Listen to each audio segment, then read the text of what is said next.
പക്ഷെ എന്നെ ചിന്തിപ്പിച്ച കാര്യം ഈ പെട്ടകത്തിനകത്ത് ഒരു പ്രത്യേക ഡിസിപ്ലിൻ ഉണ്ട്, ഒരു അച്ചടക്കമുണ്ട്. ശുദ്ധിയുള്ളതും ശുദ്ധി ഇല്ലാത്തതുമായ സകല ജീവജാലങ്ങളും ഈരണ്ടായിട്ട് അതിനകത്തുണ്ട്. ഭൂമിയിൽ ഇങ്ങനെ വാക്കാൻ പറ്റുമോ?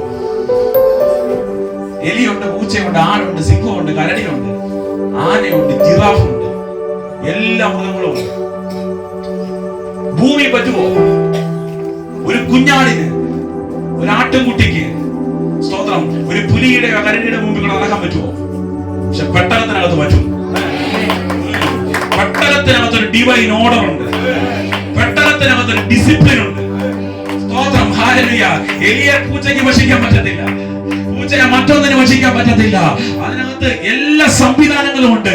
ഇതിനെല്ലാം ഒരു പ്രത്യേക അച്ചടക്കത്തോടെ കൈകാര്യം ചെയ്യുന്ന ആത്മസാന്നിധ്യം പെട്ടകത്തിനകത്ത് പറഞ്ഞു കിടപ്പുണ്ട്. ഇന്നൊരു ദൂത് കൈമാറുകയാ. ഇതിനകത്ത് നിനക്ക് ഉപദ്രവം നേരിടില്ല, ഇതിനകത്ത് ശത്രുവിന് നിന്നെ തൊടാൻ പറ്റത്തില്ല. നിനക്കെതിരെ നിൽക്കുന്ന ആളുകളെ മനോഭാവത്തെ പോലും മാറ്റിമറിക്കുവാൻ പെട്ടകത്തിനകത്ത് ഒരു സാധ്യതയുണ്ട്. പുറത്തുനിന്ന് ഈ സന്ദേശം കേൾക്കുന്ന മാന്യ സഹോദര, തികഞ്ഞ ദൈവസ്നേഹത്തോടെ കൈമാറുക.